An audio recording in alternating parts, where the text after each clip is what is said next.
ইট ভাটার লাল ধুলোয় ঢাকা মাটির নিচে আমি পেয়েছিলাম একটা পুরনো রূপালী রিং, আর পরের সেকেন্ডেই আমার ছেঁড়া জামাটা নতুন হয়ে গেল।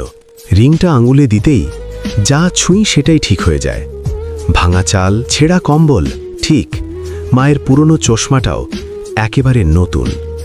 মা বহুদিন পর হাসল, বলল, বাবা আজ ঘরে আলো লাগছে। আমি মনে মনে ভাবলাম, এবার বুঝি আমাদের দুঃখ শেষ। কিন্তু সুখটা বেশি দিন লুকিয়ে থাকিনি। ইট ভাটার মালিক একদিন দেখে ফেলল। সে রিংটার দিকে তাকিয়ে শুধু বলল, এটা আমার হাতে দে, না হলে তোকে বের করে দেব। আমি ভয় পেয়ে রিংটা খুলে দিলাম। সেই রাতেই মালিকের ঘরে আলো জ্বলে উঠল।